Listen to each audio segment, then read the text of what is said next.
Visionary change requires bold, innovative leadership, and I don't think Georgians elected us to come to Atlanta to embrace the status quo, to do just enough to get by.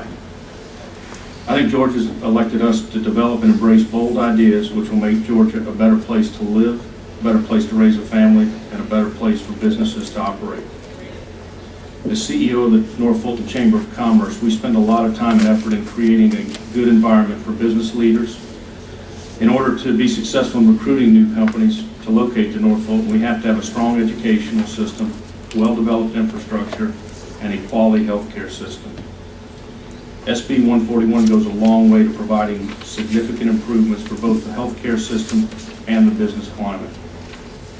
Georgia businesses have seen healthcare premiums escalate on an annual basis, and now with the federal healthcare reform going into effect, overall healthcare costs and healthcare insurance premiums have taken off like a rocket. Senate Bill 141 represents a way to make healthcare coverage more affordable for Georgia businesses and Georgia families. SB 141 may be the only ray of hope in controlling spiral healthcare costs. So we are clear the opponents of SB 141 are the ones who profit off of suing doctors and hospitals, or they are supported by those who profit off of suing doctors and hospitals. One more time, those who oppose Senate Bill 141 profit from suing doctors and hospitals, namely lawyers, both trial lawyers and defense attorneys, and medical malpractice insurance companies. These groups want to maintain the status quo. Keeping the status quo protects their business models, while Georgia employers and Georgia families pay more for health care services. During these hearings, there was one recurring theme that we heard from both sides. The current system is broken. Injured patients are not being appropriately compensated. Health care costs continue to escalate because of defensive medicine, and physicians fear of litigation. And patient safety efforts are hampered because of current tort system. All three of these problems are solved with the adoption of Senate Bill 141. Let's face it, if we were designing a system today to compensate medical injured patients, we would not design anything that even resembles the current system. It's inefficient, allows for jackpot justice, results in judge and jury shopping, does not appropriately compensate injured patients, results in healthcare costs, higher healthcare costs, and thwarts patient safety. It is a system that the General Assembly has tried to tweak through tort reform in the past, but tort reform efforts in Georgia have not been successful. As the expert legal panel indicated in our last hearing, the only way to improve the current tort system is not by reforming the broken tort system, but rather to transform the system entirely.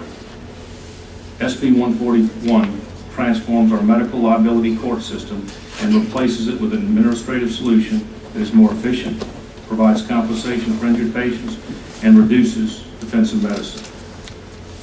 As I indicated earlier, business leaders are beginning to notice SB 141. I think all of you have probably seen a couple commentaries from Bernie Marcus, who helped found one of our nation's greatest companies right here in Atlanta, the Home Depot. We had a picture of him up here earlier. And, over here, right here on this side, you can see the businesses that have rallied in support of SB 141. There's a lot of businesses up there. Business leaders statewide are supporting Senate Bill 141 because Georgia employers are paying the lion's share of health care costs.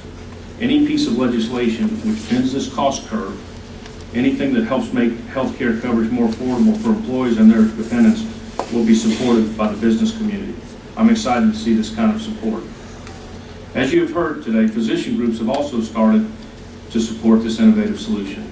The Georgia Academy of Family Physicians, the state's largest medical society, specialty society, invested a great deal of time, research, and effort to really learn about SB 141.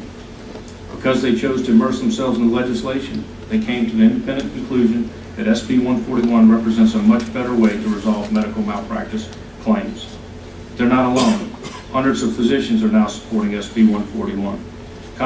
Contrary to what Medical Association of Georgia or Mag Mutual would lead you to believe, doctors are gravitating to the PCS solution, and we have a list of doctors over here on that poster there that have signed up and are supporting us.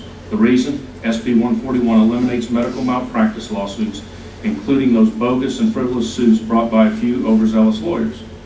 Additionally, physicians are supporting the PCS solution because they will no longer be personally liable. Their personal possessions will no longer be subject to the whims of out-of-control jury awards. In earlier testimony, Mr. Edge and Mag Mutual Insurance Company would have you believe that the cost will be out of control under SB 141.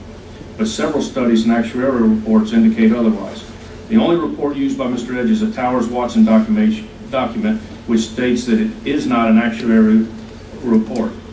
Additionally, the bill specifically limits the total amount of compensation that the PCS system can pay out to what was spent in 2013. So there are caps. Therefore, not creating a new entitlement system. As a matter of fact, SB 141 streamlines the process and is a more efficient way to resolve medical malpractice issues.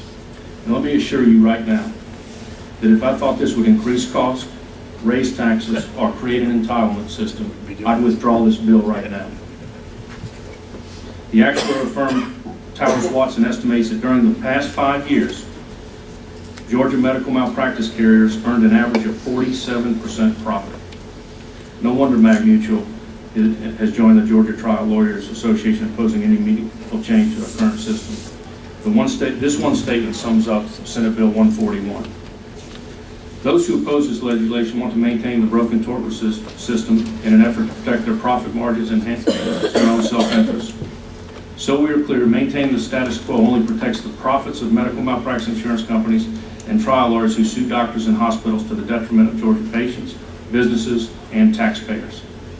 Also, maintaining the status quo inhibits significant patient safety measures. So long as we have a system that is based on adversarial litigation process, physicians and other clinicians will be reluctant to openly discuss medical errors and best practices to address those efforts for fear of the litigation system. One of the most compelling reasons we should adopt Senate Bill 141 is the savings we can achieve for Georgia taxpayers. With the adoption of SB 141, we can save billions of dollars for the state of Georgia in terms of Medicaid and the state health benefit plan. We can also make health care coverage more affordable for Georgia employers who pay the vast majority of health insurance premiums. SB 141 also saves physicians millions of dollars since they will pay less for medical malpractice coverage. And lastly, we can save money for the people of Georgia who won't have to pay additional out-of-pocket expenses for unnecessary tests and procedures. We have the opportunity here to design a system which improves patient care and advances patient safety. We have the opportunity to design a system which saves millions of dollars for Georgia businesses, families, and the taxpayers by reducing defensive medicine. And we have the opportunity to do the right thing for patients and physicians by compensating those patients who have suffered an avoidable medical injury. Like most bills we consider, SB 141 has winners and losers. Those that profit off the existing system, lawyers and medical malpractice insurance companies, are the losers. Those that provide health care to Georgians, those that consume health care services, and those that pay for health care services are the winners. And I just want to close with this. Both nationally and here in this state, for the last couple of years, the main topic has been health care. Leading up to the rollout of the Affordable Care Act, I believe people were scared because of the unknown. They didn't really know what was going to happen. Now that January 1st has happened and our citizens have seen their premiums rise, their deductibles rise, their co-pays rise, and their prescriptions rise, they aren't just scared, they're mad. I got to tell you, I was at the doctor the other day to get these things, these precancerous spots on my head frozen off. I went with a $20 bill thinking my copay was $20. It was just this week. So I had to get my debit card out because I didn't have $50 cash on me and I had to pay. My copays rose, and that's on top of a 22% premium increase. So we see it with our own state employees and the teachers. We've got to do something, and I believe doing nothing is not an option. We must have solutions, and SB 141 is the only solution today being discussed that lowers cost and increases patient care and safety. So let's not let our citizens down. Again, Madam Chair, thank you for your time.